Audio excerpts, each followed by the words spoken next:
அப்படியே டீ கடையில் சாப்பிட்ற மாதிரியே டீ கடையில் கொடுக்குற மாதிரியே இருக்குங்க இந்த போண்டா. டீ கடை வெங்காய போண்டா எப்படி பண்ணலான்னு பார்க்கலாங்களா? நான் 2 பெரிய வெங்காயத்தை எடுத்து நீளமாக கட் பண்ணி வச்சாச்சு. நல்லா வந்து இந்த மாதிரி உதிரியாக ஒரு பவுலில் போட்டுக்கலாம். போட்டுட்டு 1/2 டீஸ்பூனுக்கு சீரகம், கொஞ்சமாக பெருங்காயத்தூள், 1 டீஸ்பூனுக்கு வந்து மிளகாத்தூள் போட்டுக்கலாம், கொஞ்சமாக உப்பு போட்டுக்கலாம். பச்சை மிளகா போடணும்னா நீங்கள் போட்டுக்கலாம் தாராளமாக. பச்சை மிளகா வந்து இஃப்தார் டைமில் சாப்பிட்டா அது சேராது. ஸோ அதனால் நான் ஸ்கிப் பண்ணிவிட்டேன். வேணுங்கிறவங்க போட்டுக்கலாம். இப்போ இது எல்லாத்தையும் போட்டுட்டு இந்த மாதிரி கை வச்சு நல்லா பிசைஞ்சிக்கலாங்க. பார்த்தீங்கன்னா இந்த மாதிரி அழுத்தம் கொடுத்து பிசைஞ்சிங்கன்னா பிசைஞ்சிட்டு இது அப்படியே ஒரு 5 நிமிஷத்துக்கு விட்டுருங்க. அப்போ தான் தண்ணி விடும் வெங்காயத்துலேருந்து. பார்த்தீங்கன்னா இந்த மாதிரி நல்லா பிசைஞ்சா உள்ளே வந்து நல்ல உப்பு காரம்லாம் நல்லா பிடிக்கும். இப்போ நல்லா பிசைஞ்சு ஒரு 5 நிமிஷம் கழிச்சு இப்போ வந்து ஒரு கொத்து கருவேப்பிலை போட்டுக்கலாம். கருவேப்பிலை உங்களுக்கு எவ்வளோ வேணுமோ அவ்வளோ போட்டுக்கலாம். இப்போ பார்த்தீங்கன்னா நான் வந்து அரிசி மாவு போட்டிருக்கேங்க. 3 டீஸ்பூனுக்கு அரிசி மாவு போட்டிருக்கிறேன். நான் 2 டீஸ்பூன் மைதா மாவு போட்டிருக்கிறேன்.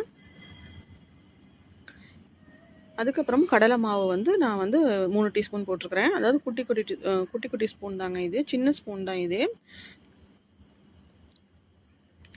இது எல்லாத்தையும் போட்டுட்டு கடைசியில் சிக்கன் மசாலா பார்த்தீங்கன்னா 1/2 டீஸ்பூன் போட்டுக்கலாம். நல்ல ஃப்ளேவர்ஃபுல்லாக சூப்பராக இருக்கும் சிக்கன் மசாலா போட்டிங்கன்னா. அதுக்கப்புறமா கொஞ்சமாக வந்து உப்பு போட்டுக்கலாம். அதுக்கப்புறம் இஞ்சி பூண்டு பேஸ்ட்டு போட்டுக்கலாம். கொஞ்சமாக கொத்தமல்லி இலை வந்து நம்ம நல்லா பொடிசாக நறுக்கி போட்டுக்கலாம். 1 டீஸ்பூனுக்கு தேங்காய் எண்ணெய் ஊற்றிருக்கிறேன். கொஞ்சமாக சோடாப்பு போடுறது தான் போட்டுக்கலாம். ஆப்ஷனல் தான் அது, நான் போடலை. உங்களுக்கு வேணால் நீங்கள் போட்டுக்கலாம் தாராளமாக. பார்த்தீங்கன்னா இப்போ தண்ணியெலாம் எதுவுமே ஊற்றாமல் ஃபஸ்ட்டு வந்து உள்ளே நல்லா பிசைஞ்சிக்கலாங்க. அப்படியே ரோட்டோரமாக டீ கடையில் இருக்கும் பார்த்தீங்களா, அந்த கடையில் நம்ம சாப்பிட்டுட்டு இந்த மாதிரி வெங்காய போண்டா சாப்பிட்டுட்டு டீ குடிக்குவோம் அந்த டேஸ்ட்டில் இருக்கும். சூப்பராக இருக்குங்க. இதே மாதிரி நீங்கள் செஞ்சு பாருங்கள். அதுவும் இஃப்தார் டைமில் நீங்கள் செஞ்சிங்கன்னா சூப்பராக இருக்கும். கஞ்சிக்கு தொட்டு சாப்பிடும் போது அல்டிமேட் டேஸ்ட்டில் இருக்கும். பார்த்தீங்கன்னா கொஞ்சமாக தண்ணி ஊற்றி நல்லா பிசைஞ்சிக்கலாம். மறுபடியும் கொஞ்சம் கொஞ்சமாக தண்ணி ஊற்றி பிசைஞ்சிக்கலாங்க. ரொம்ப தண்ணி தேவைப்படாது. பார்த்திங்கன்னா ஃபைனலாக நல்லா பிசைஞ்சாச்சு. பார்த்திங்கன்னா இந்த மாதிரி எடுத்தால் போகிற அளவுக்கு இருக்கணும், ரொம்ப தண்ணியாட்டு இருக்கக்கூடாது. இது அப்படியே ஒரு 10 நிமிஷத்துக்கு க்ளோஸ் பண்ணி வச்சிடலாங்க. அப்படி நல்லா ஊறட்டும்.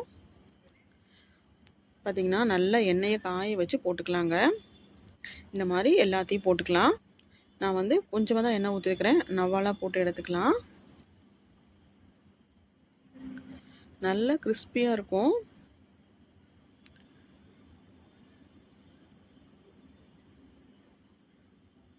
கொஞ்சம் நேரம் வேக வச்சதுக்கப்புறமா லோ ஃப்ளேமில் வச்சு வேக வச்சுருங்க. அப்போ தான் உள்ளே நல்லா வேகும்.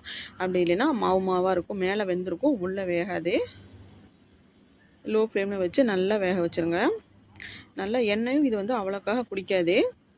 அவ்வளோதாங்க. இப்போ நல்லா வெந்துருச்சு. பார்க்கவே நல்லா சூப்பராக இருக்குது. நல்லா எண்ணெயிலேருந்து இந்த மாதிரி நல்லா ஃபில்ட்ரு பண்ணிவிட்டு இதை எடுத்துக்கலாம். ஒரு டிஷ்யூ பேப்பரில் வச்சுக்கலாம். அவ்வளோதான், சூப்பராக நமக்கு டீ கடை வெங்காய போண்டா ரெடி ஆயிடுச்சு. இது கஞ்சியோடு வச்சு சாப்பிட்டா ரொம்ப அருமையாக இருக்கும். இருக்கிற மாவுலையும் போட்டு எடுத்துக்கலாம். அவ்வளோதான், சூப்பராக நமக்கு போண்டா ரெடி ஆயிடுச்சு. ட்ரை பண்ணி பார்த்து எப்படி இருக்குன்னு சொல்லுங்கள். தேங்க்ஸ் ஃபார் வாட்சிங்.